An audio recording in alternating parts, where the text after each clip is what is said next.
So what time is it where you are? I'm in Oklahoma. It's Central Standard Time Zone. Where are you at? I'm in Canada. Oh, you're in Canada. Oh, yep. okay. Alberta, Canada. We're Mountain Standard Time. Oh, okay. Great. Yep. So you're an hour earlier than we are, hour later. Well, hour earlier, I guess. It's whatever time it is here. 9 o'clock. 9 o'clock here. Yeah, it's 10 here. Hey, Phillip, how you doing, buddy? Show. Welcome. Doing great. Doing great.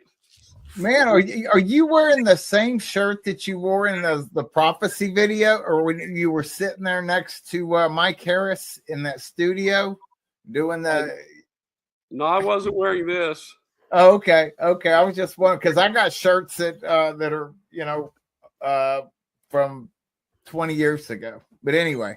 Well, no, one of the girls at school today, one of my classes, I always wear a dress shirt. I have a pocket for my glasses, and she goes, "Yeah, what are you wearing, Mr. Barnett?" And I said, "Well, it's kind of fall. It's kind of fall colors. I got a fallish kind of a shirt on instead of a dress shirt."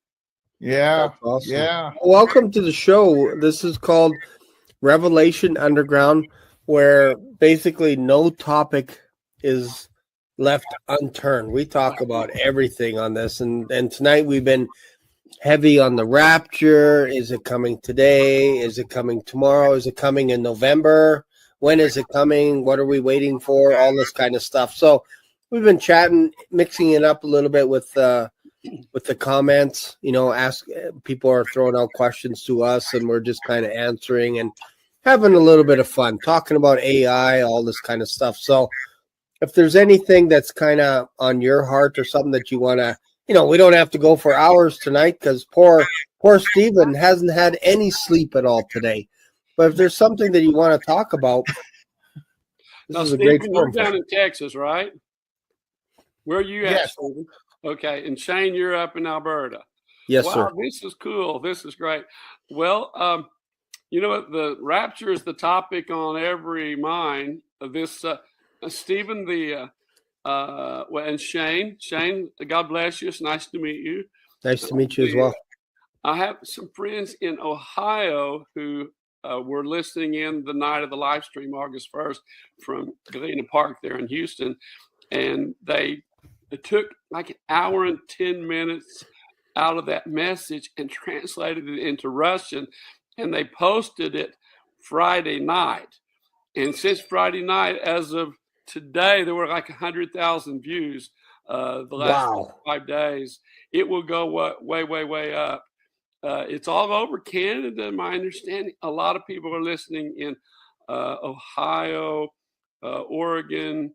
And this is a teaching that you did? This is a message called To the American Remnant. Okay. I'll have to watch it. Have you seen any of it? Nope. Okay. Well, Stephen could get that to you, or I could get it to you later. Okay, thank you. Right after the rapture, World War III will take place, Revelation 38 and 39, between America and Russia over Israel. And then 3.5 years into the tribulation period, the first war of the Antichrist will begin, and he will be over. Of course, we know there's a 10-nation confederacy. But 3 nations leave. 3 nations apparently get upset, and 1 nation joins. So that leaves a union of 8 nations. And you look at Daniel, the 11th chapter, towards the end of the chapter, the 40th verse, they come across the Mediterranean Sea from Europe. This is a variant of the European Union.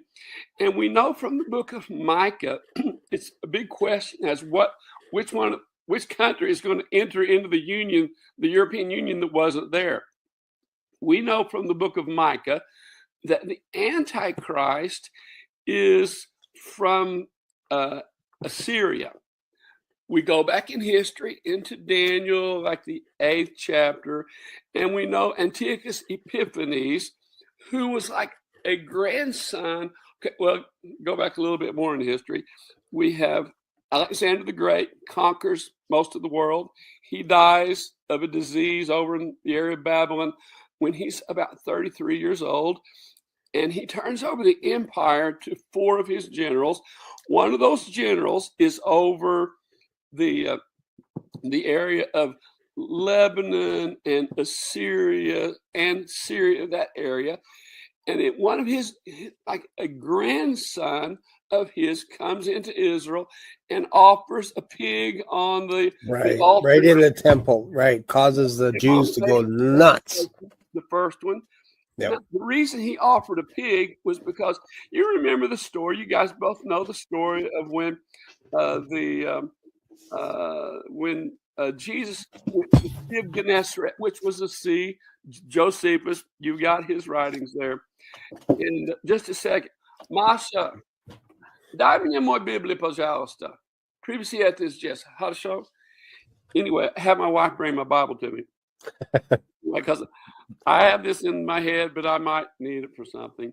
Anyway, what was that language you spoke? Russian. I was a missionary in Ukraine for 26 years. I got it wrong. So, no, you did it fine. And so I pastored Christ Cathedral. I constructed, organized Christ Cathedral Church. We had 4,000 or 5,000 people there every week in our services. It was a big ministry. We moved there to keep our son off the Russian front. We didn't want him in the Russian front because our kids were born there. I never married till I got to Ukraine, and I married a Ukrainian girl, Masha. Steve has met her. I married way above my classification. And so anyway, our kids grew up there, and so they had dual citizenship. So we moved out in 2018. We didn't want our son on the Russian front. There in the schools, all the schools just go through the 11th grade. Then the boys were all required to spend a year in the military. And that has changed the last year. Now they take men who are older than 25 into the Ukrainian military. But anyway, we moved out to get away from keeping our son we didn't want him on the Russian front. And I was a pastor for many years in America and a public school teacher. I taught music. You wouldn't be able to tell that from my voice, but that's all right. Teaching tens of thousands of lessons. I've been back here this is my 8th year. And I've already taught way over 10,000 classes. And our school is pretty violent, very violent, to tell you the truth. Wow. And so anyway, back to the story. The Antichrist, his grandson, Antiochus Epiphanes, came and offered a sacrifice on the altar inside the temple. Now, why did he offer a pig? If you go right across the Sea of Galilee, Sea of Gennesaret, there's 3 or 4 different names to the Sea of Galilee. We know the story that Jesus crossed the sea, and Legion, the guy with the legion, many demons came to him, and Jesus cast the demons out, and the demons went into the pigs, and they ran off maybe a cliff. Somehow they ran into the water and drowned themselves. Yeah. Why? What were the pigs there for? Because there was a temple to Zeus, the head god, the head idol god of the Greeks. There was a major temple to Zeus that had been built there on the northeast side of the Sea of Galilee. And all of those pigs were for sacrifices for that temple. So not only did Jesus free the demons out of the guy, bankrupted them. Probably 1,000 or so pigs that were used for sacrifices to some idol. So Jesus, wow. Anyway, we're serving a great God, aren't we? Yes, so anyway, 100%. That the Romans eventually conquered the Greek Empire, and the ancestry of Antiochus Epiphanes, one of his ancestors will be the Antichrist. That's why the book of Micah twice says he calls the Antichrist the Assyrian, because he is an ancestor of Antiochus Epiphanes. Antiochus Epiphanes went into the temple and made a sacrifice to Zeus, offered a pig, and his great grandson is going to come into the temple and claim himself to be God. And he will be able to people can ask him any question they want. His image, because of quantum technology. I preached several years ago about whenever quantum technology, quantum computers come into our system, then it will escalate the power of computers, the technology, beyond human imagination. And so that's where we're at now. I preached about it, and now here we are. That all of the technology can be fed to the image of the Antichrist. He would be like a hologram, and people can ask that hologram any question they want. I mean, what color was my great-grandmother's eyes? Or what was my mom's maiden name? Or where was I born? It doesn't matter the question. Instantly, seemingly instantly, that technology will be transferred through the computer system to the Antichrist, and the people will believe. And the fact of the false prophet being able to call fire down from heaven, and all the signs that are through the devil, because Ephesians 2:2 says the devil, Paul said, the devil lives in the atmosphere around the earth. And he goes, he's not like God. God is omnipresent. But the devil, let me get this further away. Seems like I'm a little too close there. Oh, here, I can do this as well if this helps. The devil is, he's not omnipresent like God, but he can travel fast. And Jesus said, Paul said, he travels like, Paul said he's in the atmosphere around the earth. And that's where his dwelling place is. Jesus said in, I guess it was the book of Luke, the Gospel of Luke, he said, you Jews say, oh, we're the seed of Abraham. Well, big deal. He says, I was in heaven, and I was there when Lucifer was cast out, and I saw him fall as lightning to the earth. It doesn't say to the earth, but we know it came down to the earth. So he dwells in the atmosphere around the earth. And at the midpoint of the tribulation period, he will be cast down again. His power to fly, to go around the earth like lightning, will be taken away from him. Of course, he still has billions of emissaries, the demons that but he's not omnipresent. He'll be kicked all the way down to the ground. And when he's kicked to the ground, he will enter into the Antichrist and give that descendant of Antiochus Epiphanes, the Assyrian, his power to work great miracles. And so we have the quantum technology that's here now, and people will be able to ask any question. And the world, you guys both know, people are pretty gullible sometimes. They'll believe a whole lot that's not true, not factual. 100%. So anyway, we're at that state. And now, as far as you ask about the rapture, I got to school this morning, and I went into one of the offices, and one of the teachers asked me, I won't say which one it was, but it was a guy, and he said, now, I don't want to take too much of your time, Mr. Barnett, but I got a question. My wife has a question, and it was about the rapture. He said, I've been hearing all of this, and he's a Baptist guy, a fine Christian man. Anyway, he said, my wife and a lot of people are talking about the rapture's coming this weekend, and 22nd, or I say weekend, the 22nd or 23rd. What do you think?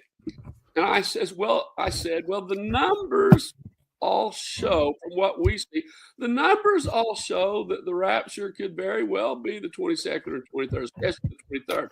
But I said, back in 2020, I was praying on February 7th. It was a Friday evening, and the Lord has given me, Brother Steve knows all the work I've been doing, and 7th day of the Lord prophecies, all the things. It's like, Lord, I was praying that Friday night, Lord, how am I going to get everything done that you told me to do? I'm teaching 8 or 9 classes every day, or 7 or 8 classes every day. My first class is at 7:30 in the morning. I don't finish till after 4 o'clock. I'm choir director. I have rehearsals till 7 or 8 at night. At that time, I was directing the solo ensemble competition for Oklahoma City, and then they put me over the choir competition for Oklahoma City. It's like I could have 1,000 kids in one day singing. It's like, Lord, how can I do all of this? I'm directing the music basically for the city of 1 million people.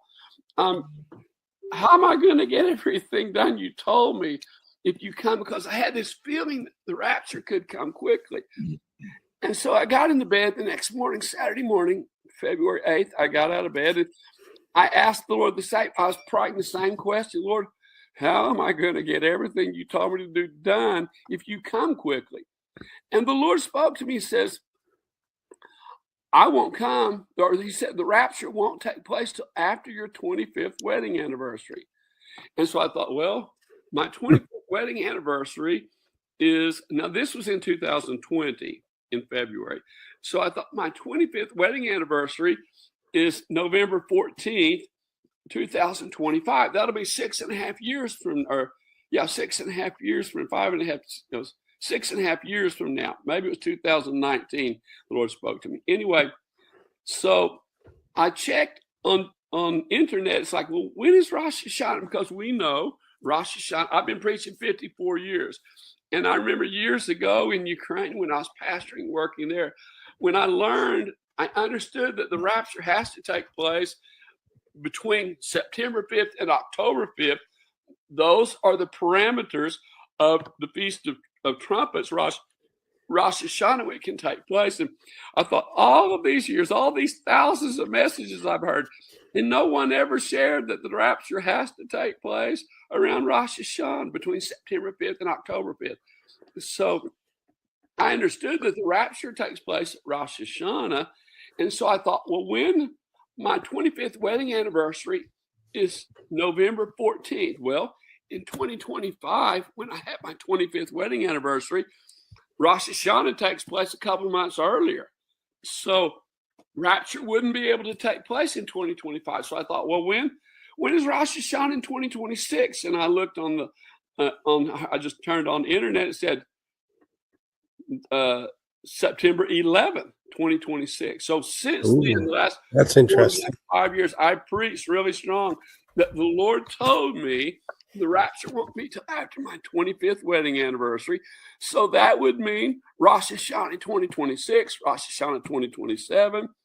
You know, if people say, well, if God spoke to you, well, because I got an email this morning, and I mean all day long, the last few days, it's like, Phillip, we believe everything you're preaching, except the rapture is going to take place the 22nd or 23rd.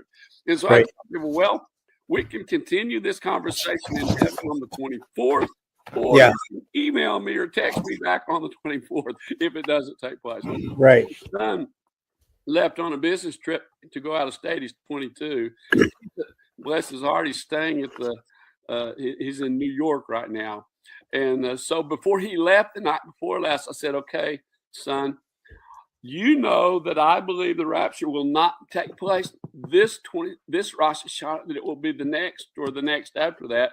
I said, but just in case, let's have a prayer to make sure that there's been no evil thoughts, nothing to keep us and anybody in our family out of heaven. So he sat right here across the table from where I'm at right now. And I stood next to him, and he and I prayed that prayer. I guess it was yesterday morning before he flew out. And so, you know, it could take place. But what I understand, what God told me, it won't be before my 25th anniversary, which will be November 14th this year. Okay, so, I have one little tiny question. Yes. Did the Lord ever reveal to you when you expire? Because I know some people, when you expire, or is that kind of oblique in some ways? No, I had more than one dream and visions that I was taken into heaven. Now, this is interesting for you. One of the dreams, my wife and my two children and I went into heaven. We went into this large gate, and the gate was, somehow somebody told me at that point in heaven that the name of that gate is called the Gate of Rejoicing. It's the gate that people come through when they come into heaven, not to the city, not to the New Jerusalem, but into heaven. And so the name of that gate is the Gate of Rejoicing. Yep. And so, and when we came through the gate, there was a vast amount of people behind us and who had come in front of us. It was the rapture. And so my understanding from that dream, that particular dream, was that the rapture, that I and all of my family will go up in the rapture. That's cool. And The only reason, not have death. the only reason why I asked that question is because I asked the Lord to show me like a rapture dream, because I was interested in that, and He showed me my funeral. Oh, really? Yeah, and I was like, so I was taken up to heaven, but I left my coffin, and I didn't want to look to see how I died, and I didn't want to look to see who was at the funeral. I was just focusing on going up. But I thought, Lord, that's not what I asked for. I asked, like, you know what I mean? I wanted you to show me raptured up and all this. So He showed me other things in heaven, but it was from the basis of a funeral, which was interesting to me. And I'm like, okay, it's not every day that you get someone like the Lord to show you your funeral. And I knew it was my funeral. I knew it wasn't someone else's, right? So I was just curious. Why did I pray that prayer, Lord? Yeah, exactly. So I don't pray that stuff anymore. That's my whole point. I've got a question, Yes, Mr. Barnett. Do you think it is possible? Phillip, okay. Do you think formal here? It's just us. Okay. Do you think it's possible that the rapture could occur on the this Feast of Trumpets? It will occur on the Feast of Trumpets. It's just the question of what year, which year. Because see, my question would be, question would be, is, you know, kind of like, you know, when God told Jonah to go prophesy to the Ninevites and said, in 40 days, you're all going to be destroyed. And it didn't happen that way.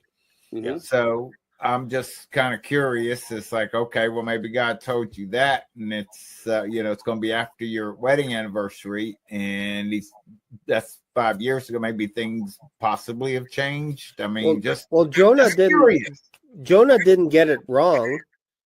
God was going to destroy that place in 40 days, but they repented, and they turned their lives around after. You know what I mean? So it's not like Jonah, I messed up on this one. I got this one wrong.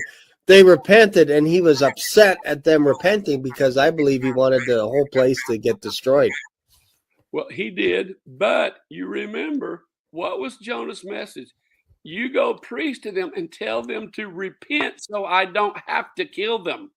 That was the message. Yeah. It's not like 100%, I'm going to kill everybody. Right. In 40 days, everybody's going to die. Yes. No, He sent Jonah there that they would repent so he wouldn't have to. And they had a lot of cattle. And if you will look, there's an interesting deal about that. If you will look in history, they have proven that period, that year when Jonah was there was a total eclipse of the sun. And I don't remember the date, but apparently it gives the exact date. Now the scientists have measured when that eclipse took place. So apparently Jonah came and he preached that God's going to destroy this place. And then all of a sudden, a total eclipse of the sun takes place in the middle of the daytime. Scared the living daylights out of people. And the king, all the way down to the paupers, they all got saved after that solar eclipse took place. So God knows His timing is perfect. We know He makes no mistakes. People can get confused. Yeah. My understanding is that the Psalm 83 war will take place. I've got lessons on that. I preached it for many years. Psalm 83 war will take place. It is a late spring war. It's the time when the fruits, like the pomegranates, the figs, the grapes, they're all on the vine. The Bible talks about in Isaiah, more than one place, the summer fruits. The summer fruits will be on the vine, but not ready to be harvested. And then you guys are familiar with Isaiah 17, right? About when Israel destroys Syria. Nuclear attack on Damascus. Okay, well, that takes place during the Psalm 83 war. Years ago, Israel the Parliament, the Knesset, voted on a plan that is called the Samson Option. Steve, maybe you've heard me talk about this before. Yeah. The I've heard Samson about Option. that. Yeah, I've heard about that. What that is, that if Israel is about to be destroyed, Israel will send out their planes loaded with nuclear weapons, and they will destroy all the countries around them so that there won't be another Jewish Holocaust where all the Jews are killed and, 6 million Jews the Nazis killed, and they had no chance. And so they will utilize, what's the word in English? They will have the Samson Option. They will attack those countries. It is a late spring war, probably will take place in June. Matter of fact, Steve and I, you were there in Galena Park there in Houston. Mm-hmm. What you probably don't know, that day, I was invited, and Mike Harris, who was with me, we went and prayed for the mayor of the city. The mayor had heard me preach 3 years ago in a service there in Houston, and she came back. And so she had me pray for her police chief, the head of the fire department, about 20 some of their employees. I prayed for that day before we had the ministry that night when I preached that 3-hour message there in a live stream. Yeah. So anyway, what was my point? What was I getting at? We're talking about this. Stephen asked the question, like, is it possible that Jesus can come tonight or tomorrow? And you suggested based on your vision. You said that you prayed with your son before he left, like kind of like just in case. I mean, is it because not only do the numbers line up and everything, and I know I'm sure you're aware, Joshua, but the literally thousands upon thousands of children, little 3 or 4 year olds, that you're not going to argue theology with, that Jesus has come to and said that he's coming to take them home in September. Well, I can't verify what God says to anybody else.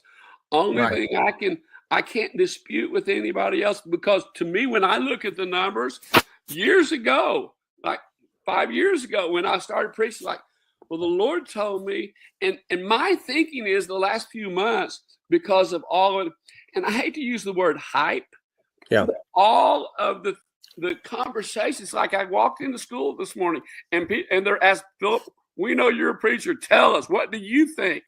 And I said, I believe we got at least one more year. And there were a lot of other questions I talked about today. But the Psalm 83 war, it's a spring war. It will take place probably in June. It will be a nuclear war. Israel will be hit at night, as it says in Isaiah, the 17th chapter, that Israel will be hit with weapons of mass destruction at night. And by the next morning, Israel will respond with the Samson Option and destroy Gaza. The Bible says Gaza will melt. The Bible, same thing with Damascus, with Amman, Jordan, with central Egypt. I mean, in conversation continually with people from Egypt who are asking my advice about certain things. And so it will be a June war, probably June war, could be late May, but most likely June. And then after that war, what do you think Russia and Germany, the countries that are prophesied to be in that Ezekiel 38 and 39 war, which is Germany, Gomerlandia is Germany, even on ancient maps, it has Germany is Gomerlandia. We know that Magog is Russia, Togarmah is Turkey, Libya is all northern Africa except Egypt. So these countries are with Russia when they come against Israel. Okay, so what brings them against Israel? God says, I'm going to put a hook in their jaw. I'm going to put a hook in Vladimir Putin's jaw, and I'm going to bring him and his armies against Israel. What is that hook? The hook is the Psalm 83 war. Psalm 83 war is going to take place. Israel's going to nuke a bunch of countries because they're going to get hit by weapons of mass destruction. And so that, to me, that is what leads up to World War III, which is a fall war, which I know 100% the nuclear exchange between Russia and the United States takes place on November 11th after the rapture, whatever year the rapture takes place. And I had, excuse me, Steve, let me finish this. I had somebody, a few weeks ago texting me. Now, Phillip, we know you said that rapture takes place at Rosh Hashanah, the Feast of Trumpets, but you say you don't know the year, but it has to be this year. I said, well, we will see. We will see, because I mean, this is the 22nd. Tomorrow's the 23rd. If the rapture hasn't taken place within, a few hours of where we're at now, then we've got another year to wait. And I believe, and I've been preaching it for years, after the Psalm 83 war, then Israel nukes these countries, Damascus, others, and that brings Germany and Russia and these other countries against Israel. And you can't prepare a major campaign where you travel for hundreds and hundreds of miles with your army. You can't prepare that in a week. It takes time. Right. So you need food, resources, everything. After the spring war, then in November, after the rapture, and we know the scripture says when they say peace and safety, sudden destruction comes. So way I see is the Psalm 83 war, and also Jeremiah 49, when Iran's nuclear program is destroyed. You see, we attacked them, but the Bible says in Jeremiah 49 that when it's totally destroyed, the radiation, something's going to come out and force millions of Iranians to flee. The Bible says to every country in the world, the arrow launchers, the bows, in other words, the nuclear launch sites will be destroyed. Radiation will cover Iran, and millions of people will flee. They will be in Canada. They'll be in Oklahoma. They'll be down in Texas.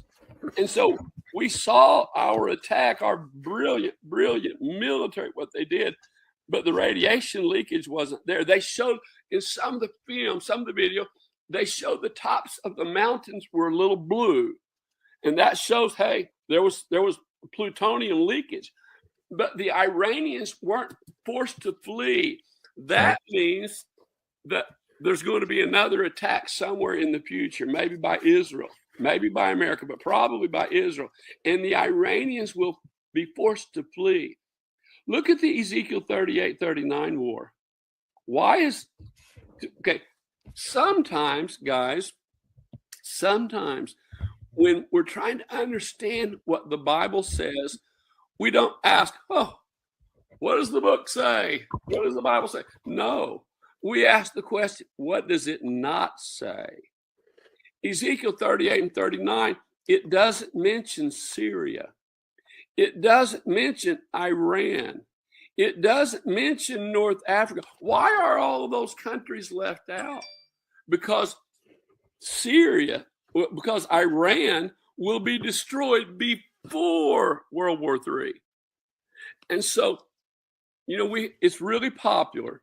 We've all heard preachers again and again and again say, well, there's nothing scripturally, nothing prophetic that has to be fulfilled before the rapture. Excuse me. It sounds really nice. It sounds wonderful. That's why thousands of preachers, they hear it and they repeat it, but it is not correct. The Psalm 83 war takes place before the rapture. Jeremiah 49 has to be fulfilled before the rapture, because could you imagine a war against Israel and Iran not participating? Iran won't participate because Israel will destroy Iran, or America somehow is going to destroy Iran before the fall war. The World War III is a fall war. Late fall starts November 11th. I know that 100%. 100%. Nuclear war takes place between Russia and the United States on November 11th, whatever year, after the Psalm 83 war, after the Iranian war. Okay, now, Iranian war didn't take place. We did hit them, but no plutonium that caused millions of people. Yeah, it wasn't a war. It was just a one-sided. Yeah. Psalm 83 hasn't taken place. So that tells me one of the reasons it was 2000. Let me think. 2, 3, 4, 25. Yeah, in 2020, it was at February 7th and 8th, God spoke to me. And I've been thinking a lot the last few weeks of his terminology. Why did God say when he spoke to me on that morning of the 8th when I was in the floor praying, why did he say the rapture will not take place before your 25th wedding anniversary? And here's the conclusion I've come up with the last couple of months especially. He said it that way because he knew right now in 2025 at Rosh Hashanah, millions of people, especially evangelicals, would be caught up in the excitement that we are going to heaven. Bang, 22nd, 23rd, we're going to heaven. He knew that would be the excitement right now. And he told me 5 years ago, Phil, don't get caught up in that excitement. You're going to have at least a year, 2 years to wait. And so I know now that's why, because I had no idea in 2020 in February that there was going to be all of this excitement in 2025. Yeah. Sean, did you know? You're Sean, right? Shane, yeah. It feels like there is excitement, like almost all over the world. I know it. You can see it everywhere, right? Did you have in 2020? Did you anticipate the excitement that's going to be taking place right now? In 24, I wasn't anticipating it. Yeah, like this. What about you in 2020? Were you excited about? Hey, 2025, we're going home. I wasn't around basically in 2020. No. Let me tell you that. No, actually, I was off the charts. Yeah, I wasn't. I wasn't in a good place until 2023. Whenever I really started watching. Yeah. Well, yeah, God for me, knew 2022. When I was so intense in prayer, I'd come back from Ukraine. Been 26 years, right? 26 years in Ukraine, and he knew what was going to happen to 2025. He knew the excitement about his second coming was going to be fervent all over the world. And he wanted me to warn people to be a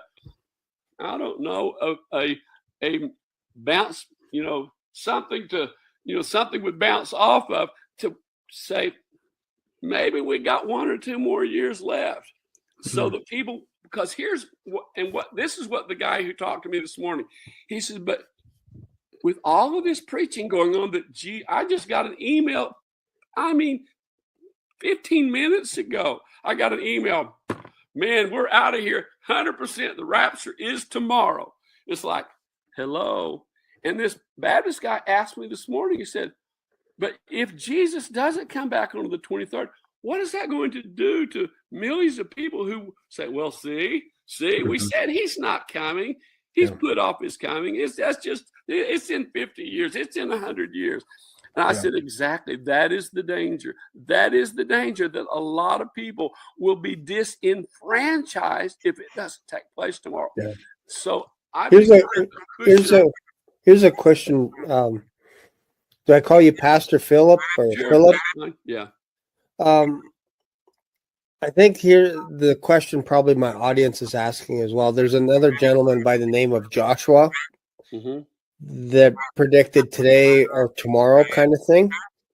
And I think what happens is as we get closer to a date that someone predicts and it doesn't happen, that person drops off, or they rejig the timeline and then say, well, actually, it's the year after that. I meant the 27th. Not you know what I mean? So I fear that you could also be in that position as well, like this Joshua, for saying, no, God told me that it's next year. And then as we lead up to it, right? That's not what God told me. He didn't say it was in 26 or 27 or 28. All he told me was it will not be before my 25th wedding anniversary. Okay, gotcha. You see, there's a big difference in saying, hey, he's coming in 26. Yeah. There's a big difference in saying that God didn't. Right. So you're saying not before, and like some people say 100% today, like in that email, you're saying 100% not before November. If I heard from God right, okay, it wouldn't be before my 25th wedding anniversary, which is November 14th. And so the most logical time after that will be next year. But it could be 27. It could be 28. Right. So that's what. So I've tried to be very careful to tell people and say, well, you said people will be email. You said it's going to be in 2026. I said, no. I said, only thing I said is it most likely will be most likely date would be 26 because I know it won't be before my 25th wedding anniversary. That's what God told me. And now I understand why we've got all of this frenzy about the rapture today, tomorrow. We have all of this going on. And so God protected me 5.5 years ago. It's like, Phillip, don't be telling people that. Don't be telling people. Don't get caught up in that excitement. And I know you want to go to heaven just like we all want to go to heaven. No, he's talking to me. But he warned me it will be after November 14, 2025. So the next Rosh Hashanah will be 26 or 27 or 28. There's a big difference in that. And then saying, oh, God told me it's going to be the 26th. It's like, no, he never told me that. He said it won't be before. Do you think that, what year do you believe that Jesus was crucified? Well, all the math shows 32 AD. That's what I said. All of the math, if you look at the mathematics, if the calendar system, and I have information on the Jewish calendar system, all of the stuff. I got an email today that we're actually in 586. It's like 14 more years before the glorious appearing, which would be 7 years before the rapture. And I got that email and video that was sent to me today. And I looked at it between one of my classes. I thought, Lord, please don't let it be 7 more years. I don't want 7 more years of this planet. I want to go to heaven. Please don't. And I thought, Lord, it's not going to be that long. But what about the 2,550 days that match exactly from this Rosh Hashanah to Day of Atonement? 7 years from now, and then it's only matched like that 6 other times since 1948. This is the 7th. It never matched before, and it doesn't match again afterwards. That's what I said. All of the math adds up to the 22nd or 23rd. All of them, what you're talking about, I've looked at all of it. I've examined all of it, and all of the mathematics add up to this Rosh Hashanah. But the Lord spoke to me in 2020, and so we don't know all of history. We don't know how the calendar system is actually correct or not correct. Even the Jewish system, we don't know exactly because we haven't been alive for forever. Like God's omnipotent. He's always existed. Okay, so only thing I can, even though, and I'm looking, it's like, man, when I look at the math, when I look at that 2,000 some days and everything, it all matches up. Yeah. But what God told me, it won't be. Don't get caught up in it because it won't be before your 25th wedding anniversary.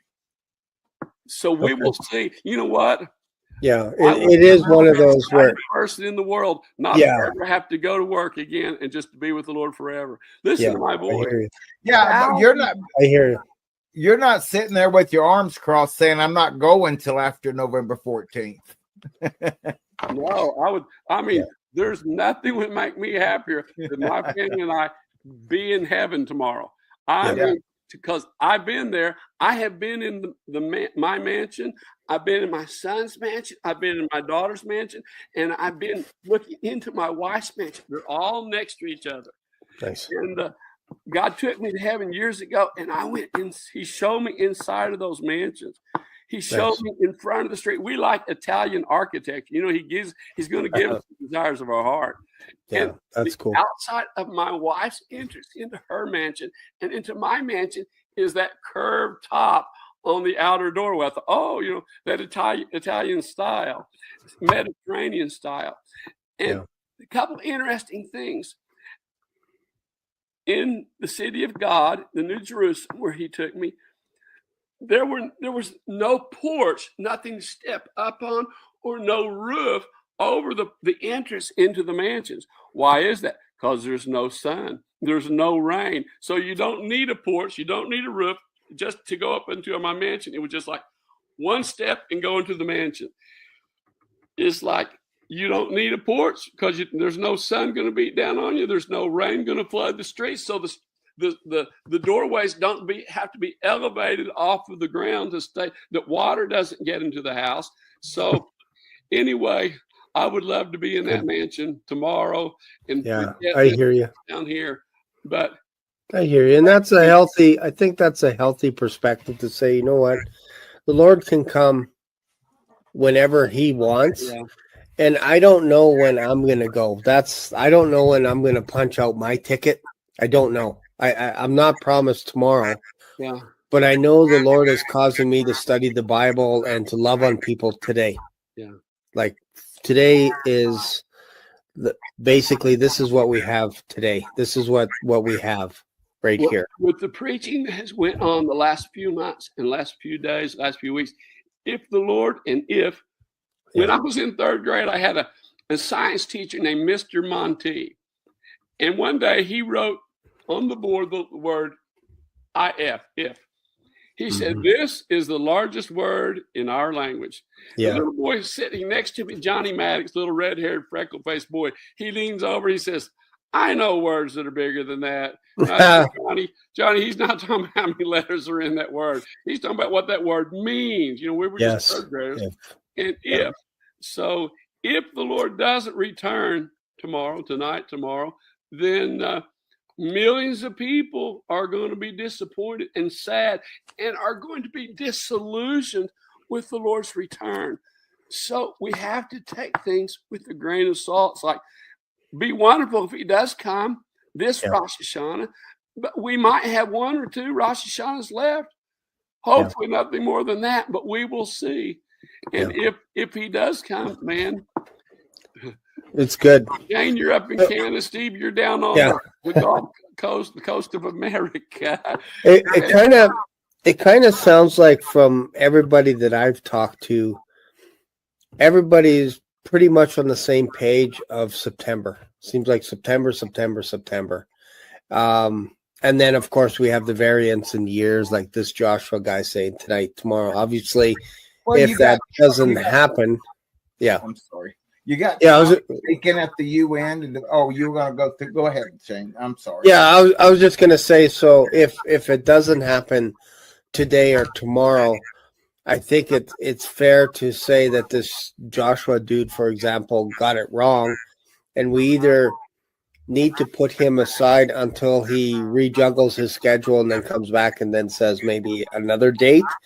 And I fear that could happen with you, but I'm glad you said, like, you don't know if it could be next year, but it seems reasonable based on everything that it's September, but you're pretty convinced that it's, again, like you said, you're hoping, like, if it happens tomorrow, that's great, but you're pretty convinced that the Lord said to you not before November, based on everything that I've heard from you. Is that fair? No, the rapture has to take place Rosh Hashanah. The feast of Israel, the smaller feast, but the 7 major feasts of Israel, there's a natural side, a spiritual side, and a prophetic side. And the Feast of Trumpets, Rosh Hashanah, the prophetic side of that is the rapture. Okay? And so we know 100%, the rapture has to take place around Rosh Hashanah. The parameters of Rosh Hashanah, it can take place as early as September 5th or as late as October 5th. Somewhere in there, every year Rosh Hashanah occurs between September 5th and October 5th. We know the rapture takes place in the early fall of the year. We just don't know which year. For sure. That's fair. And I think that's fair. Because, again, we don't know until we're caught up. Yeah. Like, really. And the Lord told me, not before your 25th wedding anniversary. So that means Rosh Hashanah, the first true chance would be, even though, Steve, all of the math points to this year. Yeah. But we don't know all the facts about history, about math and what years. Yeah. We absolutely don't know. But they're meeting to divide Jerusalem right now. The UN is. They're fixing to force that on Israel, or at least it appears that they're going to force it on Well, they're Israel. trying to. See, Great Britain, France, and a few countries have recognized a two-state system, a Palestinian state. Yeah, Canada. Circumstantial evidence, if we were in court, circumstantial evidence looks toward Rosh Hashanah right now. Only thing I can say is what God spoke to me. Right. And that's fair. Even though all of the math points to right now. And I think right now. And I think that's what we all have to wrestle with is you're going to have voices coming up that says, God said to me, told me this or that or whatever. And eventually somebody's going to be right one of these days. Like you got a 1 in 365 chance each year to get it right. And if we're focusing on September, you got a 1 in 30, and eventually somebody's going to be right. But I don't think we're going to be arguing as we're going up, going, aha, Phillip was right. Stephen was wrong.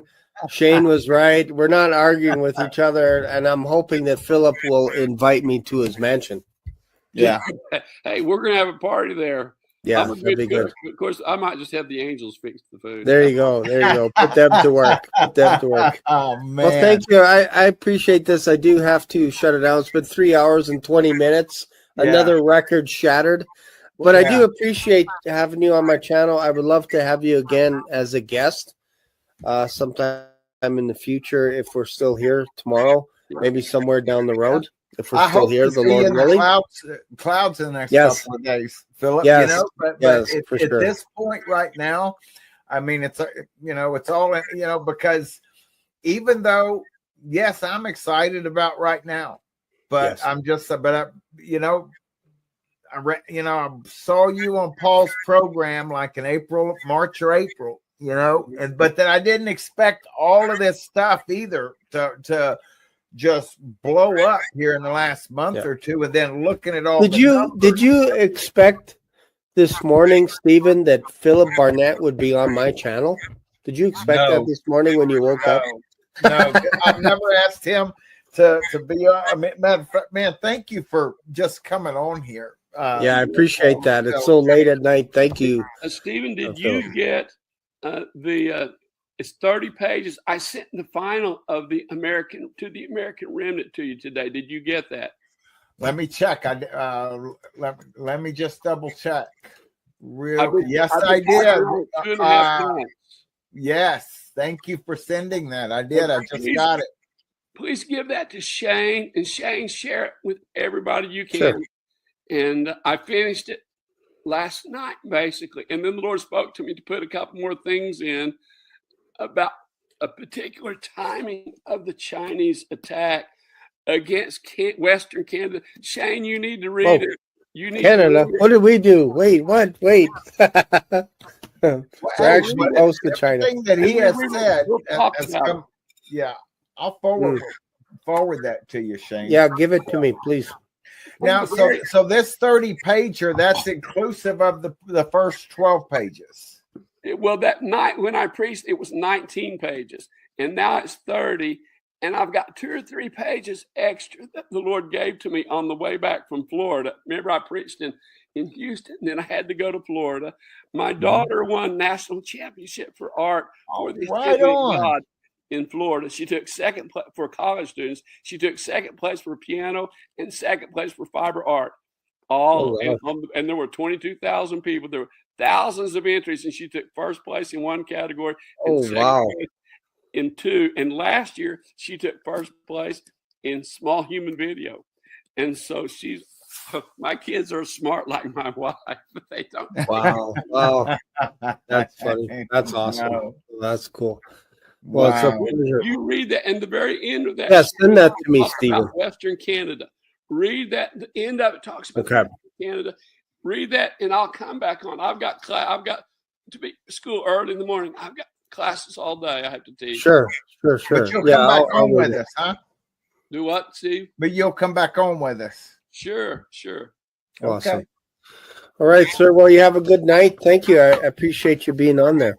Here. And also, Steve, the that message that night, I think I mentioned when I first came on, it's been combined to like an hour and 10 minutes, and it was translated into Russian, and we've had 100,000 views this week. That's amazing. Yeah. So God bless you guys. Okay, that's so it just hit 100,000 views on Mike Harris Media. No, it's translated into Russian from people up in Ohio. Oh, because it's the people, it's the Russians and Ukrainians. See, he is huge, Shane, over world leaders would seek his advice, his counsel when he was in. I'd love to have a discussion about Ukraine. I think that would be great to talk about Ukraine. God bless you guys. I've got class early. I got to get to bed. Okay. Okay. All right. Thank you, sir. Bye-bye. Where are you from in Kiev? И молодые люди там спросили, с какой церкви он. And he explained. И он объяснил, откуда он. It says where Pastor Phillip Barnett где пастор Филипп Барнетт построил церковь. And they asked. И они спросили. What did you say? Что ты говоришь? Что ты говоришь? Phillip Barnett. Филипп Барнетт. Who gave the prophecy? Тот Филипп Барнетт, который пророчество Азовмина рассказывал. Our church looked at it 2 nights ago. Watched it. 2 дня назад, говорит, наша церковь смотрела на это пророчество. And we laid out a map of the cities Philip said were going to be bombed. И мы посмотрели на эту карту, где Филипп сказал, какие города будут нанесены удары по каким городам. And we laid a map of all the cities that are being attacked now. И сейчас приложили карту с городами, которые нанесли на них удары. Over what Philip said was going to happen. И на те сверху на те города, о которых Филипп говорил. And it was exactly the same. И это было точно так же.